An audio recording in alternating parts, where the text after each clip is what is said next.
नमस्कार, वंदे मातरम। दोस्तों, स्वागत है आप सबका सैनिक पाठशाला में। 8वें पे कमीशन को जितने भी संस्थाओं द्वारा या जितने भी कर्मचारियों या पेंशनर्स द्वारा प्रपोजल भेजे गए हैं, उनमें से सबसे ज्यादा महत्व होता है एनसीजेसीएम के प्रपोजल का। क्योंकि दोस्तों, एनसीजेसीएम एक ऐसी संस्था है जो सरकार द्वारा स्वीकृति प्राप्त संस्था है, संसद द्वारा मनोनीत संस्था है। जिस संस्था के दो पार्ट होते हैं, एक सरकारी पक्ष होता है और एक होता है स्टाफ साइड, यानी कि कर्मचारियों का पक्ष। तो कर्मचारियों के पक्ष से जो सेक्रेटरी हैं वो शिव गोपाल मिश्रा जी हैं, और इस पूरे एनसीजेसीएम के जो चेयरमैन होते हैं वो खुद कैबिनेट सेक्रेटरी होते हैं। तो इस वजह से एनसीजेसीएम का महत्व ज्यादा है और उसके द्वारा भेजे गए प्रपोजल्स का भी महत्व ज्यादा हो जाता है। तो ऐसे में आज की जो चर्चा होगी दोस्तों, 8वें पे कमीशन में एनसीजेसीएम ने पे लेवल्स को मर्ज करने का जो प्रावधान प्रपोजल में डाला है, उस प्रपोजल से सिपाही, नायक, हवलदार या जेसीओज का क्या फायदा होगा, कहां तक पहुंच सकता है इस पे लेवल मर्जर से पेंशन का आंकड़ा या पेमेंट का आंकड़ा, उसके बारे में आगे चर्चा करेंगे दोस्तों। इसके साथ ही साथ जुलाई महीने का पेंशन का प्रोसेस स्पर्श में शुरू हो चुका है, तो ऐसे में एसएमएस कब आएगा, जुलाई का पेंशन कब आएगा, वो भी आगे जानकारी हासिल करेंगे। इसके साथ ही साथ दोस्तों, हमने ये देखा है कि अमूमन महंगाई के जो आंकड़े हैं या महंगाई जो है वो आसमान छूती रहती है, लेकिन जब महंगाई भत्ते की बारी आती है तो वो जमीन पर रेंगता रहता है। तो ऐसे में ये डिफरेंस क्यों? जब महंगाई बढ़ती है, अगर किसी महीने में ज्यादा महंगाई हुई तो उसी महीने में ज्यादा महंगाई भत्ता दिया नहीं जा सकता।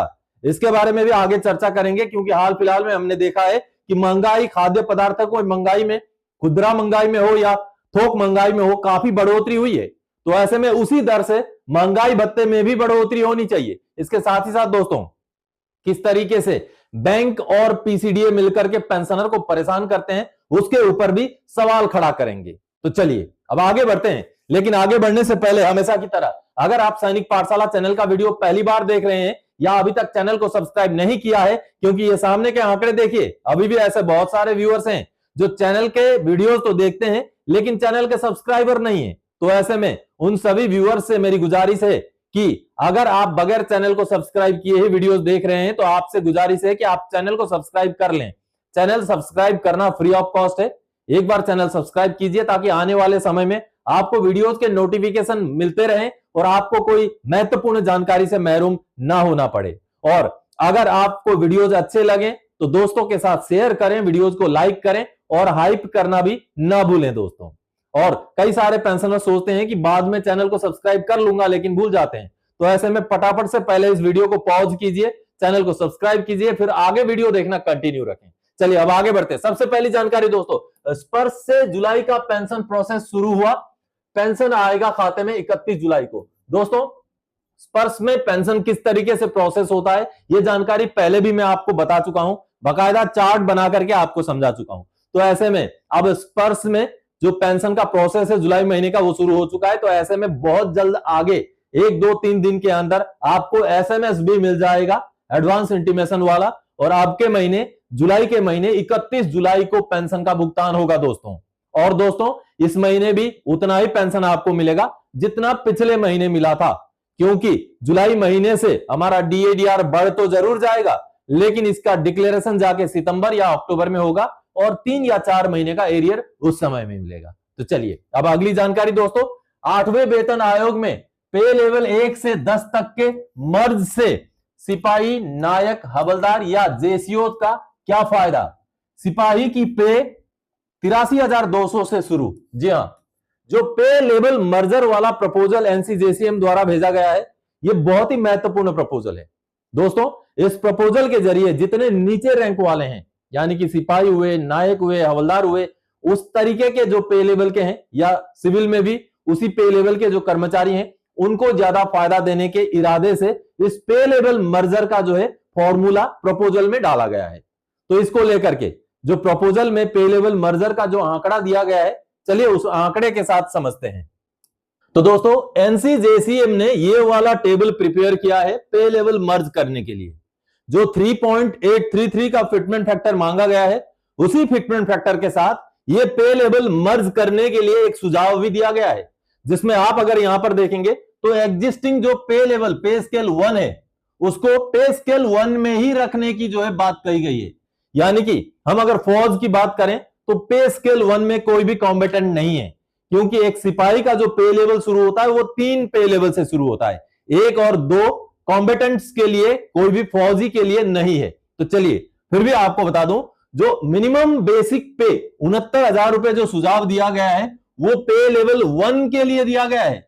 जो एग्जिस्टिंग पे लेवल 1 है उसको 8वें पे कमीशन में भी पे लेवल 1 में ही रखा जाए और उनका एग्जिस्टिंग मिनिमम बेसिक को 18,000 से 3.833 का फॉर्मूला लगा करके 69,000 बेसिक उनका किया जाए, ये सुझाया गया है, ये सुझाव दिया गया है। अब अगर अगले पे लेवल की बात करें तो 2 और 3, जो वर्तमान में 7वें पे कमीशन में 2 और 3 पे लेवल हैं, उनको मर्ज करके 2 में लाया जाए। अब यहां पर सिपाही की बात आती है, क्योंकि 3 नंबर जो पे लेवल होता है यह सिपाही का पे लेवल है। हमारा जो सिपाही एक भर्ती होता है वो 3 नंबर पे लेवल से भर्ती होता है, तो उसका मिनिमम बेसिक आज के डेट में 21,700 है। यहां बेसिक पे की बात हो रही है, तो 21,700 है बेसिक। तो अब क्या हो रहा है, 2 और 3 पे लेवल को मर्ज किया जाए और एक बनाया जाए, उसको पे लेवल 2 करार दिया जाए, क्योंकि पे लेवल 1 हो जाएगा 1, पे लेवल 2 और 3 मर्ज हो जाएगा, होकर के हो जाएगा 2, और उनका जो एग्जिस्टिंग बेसिक है उसको 3.833 के फॉर्मूले के साथ 83,200 किया जाए। यानी कि कहने का मतलब है कि 8वें पे कमीशन के बाद जो भी सिपाही भर्ती हो वो 83,200 रुपए के रेट में भर्ती हो। जो आज के डेट में 21,700 के रेट में भर्ती हो रहा है वो 83,200 के रेट में भर्ती हो, यह सुझाव है। आगे दोस्तों, पे लेवल 4 और 5, यानी कि पे लेवल 4 नायक होता है, पे लेवल 5 हवलदार होता है, नायक और हवलदार का मर्ज करके पे स्केल 3 में लाया जाए, यह बड़ा मर्जर है। आप देखिए, अब पे लेवल 3 और 4 मर्ज करके अगर पे लेवल 3 बना दिया जाता है, एक ही ग्रेड में लाया जाता है, तो यहां पर कई सारे सोचेंगे कि ये जो हवलदार होता है पे लेवल 5 का होता है, उसको अगर नायक के बराबर नायक के साथ मर्ज किया गया तो हवलदार को क्या फायदा होगा, इसके बारे में आगे बताता हूं। चलिए, 4 और 5 पे लेवल को मर्ज करके 3 बनाया जाए और उनका मिनिमम बेसिक 29,200 से बढ़ाकर 1,12,000 से शुरू किया जाए। जी हां, 1,12,000 से शुरू करने का यह प्रपोजल है। अब यहां पर बता देता हूं कि ये जो पे लेवल 5 है इसको क्या फायदा, क्योंकि पे लेवल 4 और 5 को मर्ज कर दिया जाए तो नीचे वाला तो इसके बराबर आ जाएगा, तो इसको क्या फायदा होगा। तो दोस्तों, फौज के लिहाज से अगर हम देखें तो फौज में अगर इस तरीके से पे लेवल को मर्ज कर दिया जाए तो कोई ना कोई अलग एक एलिमेंट देना पड़ेगा, जैसे कि ग्रेड पे, जैसे कि रैंक पे।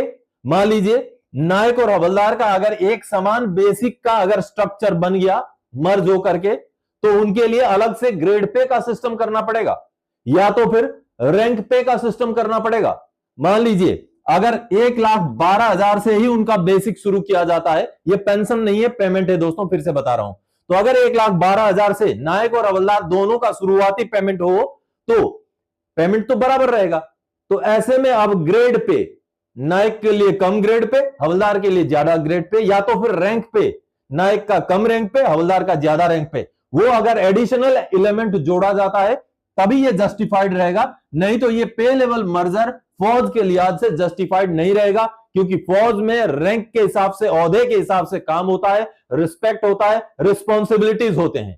तो इस वजह से ये पे लेवल मर्जर अगर हो भी जाए तो ठीक है, लेकिन एक extra additional element grade pay या तो फिर रैंक पे होना जरूरी है। चलिए, अब अगला मर्जर पे लेवल 6, यानी कि नायब सुधार के बराबर का जो इक्विवेलेंट का पे लेवल होता है उसको पे लेवल 4 में लाया जाए, यानी कि 3 के बाद 4 में लाया जाए। तो और उनका एग्जिस्टिंग बेसिक 35,400 से जो आज के डेट में शुरू होता है उसको 3.833 मल्टीप्लिकेशन के साथ 1,35,700 से शुरू किया जाए। उसी तरीके से सबसिक्वेंटली सूबेदार और सूबेदार मेजर का मर्ज करके पे लेवल 5 किया जाए, 7 और 8 को मर्ज करके, क्योंकि सूबेदार होता है 7 नंबर पे लेवल, सूबेदार मेजर होता है 8 नंबर पे लेवल, उनको मर्ज करके 5 में लाया जाए और उसी हिसाब से 47,600 से बेसिक बढ़ा करके 1,82,500 किया जाए। लेकिन यह भी तभी जस्टिफाइड होगा जब एक एडिशनल एलिमेंट रैंक पे या ग्रेड पे जैसा दिया जाएगा, नहीं तो सूबेदार और सूबेदार मेजर को अगर मर्ज करके एक पे लेवल किया गया, सेम बराबर पेमेंट हुआ, तो फौज में वो कहीं ना कहीं जायज नहीं हो पाएगा, क्योंकि फौज में जैसे मैंने बताया ओहदे के हिसाब से रिस्पॉन्सिबिलिटीज होते हैं, ओहदे के हिसाब से रिस्पेक्ट होता है। इस वजह से ये अगर बेसिक बराबर भी हुआ तो अलग से रैंक पे लाना जरूरी है। उसी हिसाब से आगे जो भी हमारे ऑनरेरी लेफ्टिनेंट, ऑनरेरी कैप्टन होते हैं, उनका भी उसी लिहाज से आगे सिस्टम बनाया जाएगा, तभी फायदा मिलेगा।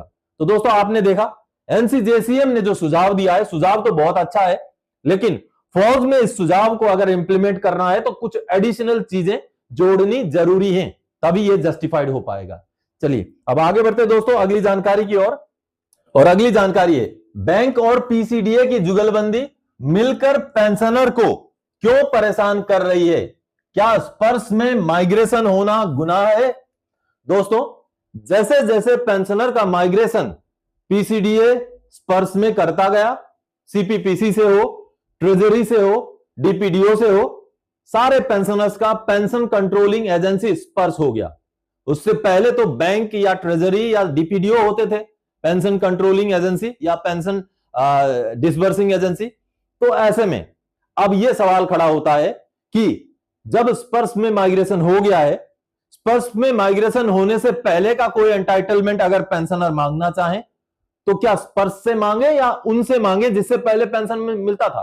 तो ऐसे में ऐसे मसलों में क्यों पेंशनर को फुटबॉल की तरह जो है ये उसको दिखा देता है, वो इसको दिखा देता है। ऐसा ही एक एग्जांपल आपको डॉक्यूमेंट के जरिए दिखाऊंगा, क्योंकि बगैर डॉक्यूमेंट के मैं इन चीजों पर किसी को आरोप नहीं लगाना चाहता हूं। चलिए डॉक्यूमेंट देखते हैं दोस्तों। सबसे पहले तो स्टेट बैंक ऑफ इंडिया के सीपीपीसी द्वारा ब्रांच मैनेजर को यह भेजा गया लेटर आप देखिए, जिस लेटर में पेंशनर का कुछ मसला जिक्र किया गया है। आप यहां देख पा रहे हैं, interest claim on arrears by family pensioner Shrimati Kamla Devi, PPO number ये है और अकाउंट नंबर ये है। यानी कि जब फैमिली पेंशनर ने एरियर के ऊपर क्लेम किया, इंटरेस्ट यानी कि ब्याज क्लेम किया, तो उसको लेकर के ये लेटर भेजा गया, जिसमें आप देखिए please refer your letter dated 21 May 2024 on the caption subject, यानी कि जो सब्जेक्ट यहाँ पर कैप्शन पर है उसी सब्जेक्ट के संदर्भ में जो आपने एप्लीकेशन भेजा, लेटर भेजा 21 मई 2024 को, उसके संदर्भ में ये है। अब देखिए, in this regard it is intimated that NPC of the above named pensioner has already been issued dated 21 February 2024 and January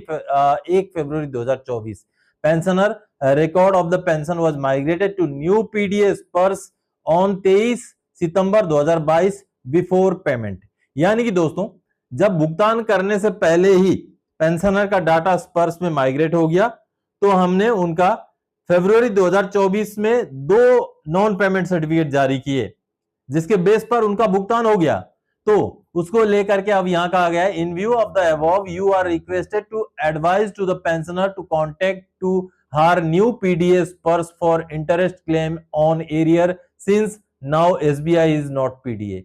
यानी कि बैंक द्वारा यह बताते हुए पल्ला झाड़ने की कोशिश की गई है कि अभी चूंकि बैंक उनका पेंशन डिसबर्सिंग एजेंसी नहीं है, इस वजह से जो भी ब्याज का क्लेम करना है वो आप स्पर्श के थ्रू से करें, स्पर्श को आप अपना एप्लीकेशन भेजें, ऐसा पेंशनर को गाइड कर दिया जाए, ऐसा बैंक के ब्रांच मैनेजर को सीपीपीसी द्वारा कहा गया है। This is for your further necessary action please. तो देखिए अब इसके बाद जब पेंशनर स्पर्श को अप्रोच करते हैं तो स्पर्श द्वारा क्या रिप्लाई दिया जाता है, ये देखिए स्पर्श द्वारा रिप्लाई क्या दिया गया है, और स्पर्श कहता है कि आपको बैंक को अप्रोच करना है। ये देखिए पहले रेफरेंस दिया गया है, फिर उसके बाद बोला गया है, now therefore it is intimated that unpaid arrear of family pension of rupees 3,37,553 has been paid through SPARSH on 3 April 2024 after obtaining the NPC and details from the previous PDA bank. यानी कि आपको 2024 में जो एरियर का भुगतान किया गया 3,37,553 रुपए, वो आपका पिछला पेंशन डिसबर्सिंग एजेंसी यानी कि बैंक के द्वारा एनपीसी जारी करने के बाद ही भुगतान किया गया है।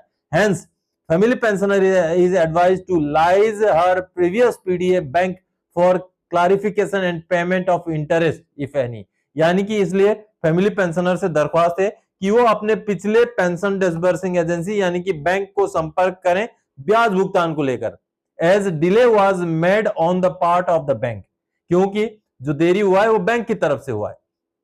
तो कहीं ना कहीं आप देख रहे हैं यहां पर पेंशनर को गोलमोल करने की कोशिश की गई है, क्योंकि बैंक बोलता है कि आप स्पर्श को संपर्क करें, आप पीसीडीए को अप्रोच करें, और पीसीडीए बोलता है कि भाई हमने तो देरी नहीं किया, आपका ये एरियर बैंक के समय में ही भुगतान होना था जो नहीं हुआ, तो आप बैंक को अप्रोच करें।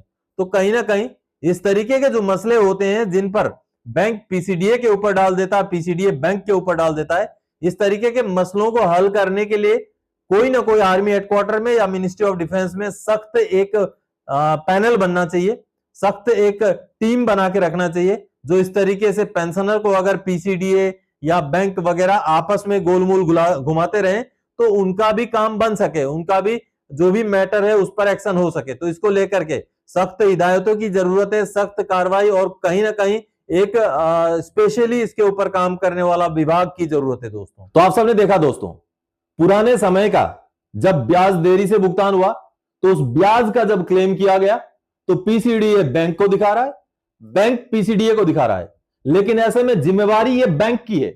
जी हां, क्योंकि जिस पीरियड का इंटरेस्ट मांगा जा रहा है उस पीरियड में पीडीए बैंक था, पीसीडीए नहीं था। तो ऐसे में जो पीसीडीए को भी इस तरीके से खाना पूर्ति करके केवल लेटर निकाल करके मसले को खत्म नहीं किया जा सकता, पेंशनर के ऊपर डाल करके खत्म नहीं किया जा सकता। पीसीडीए को चाहिए कि वो बैंक को अच्छी तरीके से इंस्ट्रक्ट करे कि भाई सर्कुलर 165 है पीसीडीए का, साथ ही साथ आरबीआई का भी सर्कुलर है जो कहता है कि अगर बैंक ने भुगतान करने में देरी की तो पेंशनर को ब्याज लागू है। तो इन रूल्स का, इन सर्कुलर्स का रेफरेंस देते हुए पीसीडीए को काम करना चाहिए, पीसीडीए को बैंक के ऊपर प्रेशर बनाना चाहिए, और इसके साथ ही साथ जितने भी पेंशनर्स फर्स्ट में माइग्रेटेड हैं उनको इस तरीके की दिक्कत ना आए, उसको देखरेख करने के लिए, उसको मॉनिटर करने के लिए, उसको सर्विलांस करने के लिए कहीं ना कहीं आर्मी हेडक्वार्टर या मिनिस्ट्री ऑफ डिफेंस में भी एक पर्टिकुलर सेल होना चाहिए ताकि पेंशनर्स को परेशान ना होना पड़े। ये मेरी राय है, आप क्या मानते हैं? आप अगर मेरी राय से सहमत हैं तो वीडियो को शेयर जरूर कीजिएगा। चलिए अब अगली जानकारी, आखिरी जानकारी। महंगाई छू रही है आसमान, मगर महंगाई भत्ता क्यों जमीन पर रेंग रहा है? जी हां, हमने अमूमन ये देखा है कि कभी कभी महंगाई अच्छी खासी उछाल हो जाती है। पिछले महीने की अगर हम बात करें जून की, तो जो आंकड़े आए हैं, चाहे थोक महंगाई हो चाहे खुदरा महंगाई हो, खाद्य पदार्थ के महंगाई और भी जो घरेलू जो इस्तेमाल के सामान है उनकी महंगाई बढ़ चुकी है।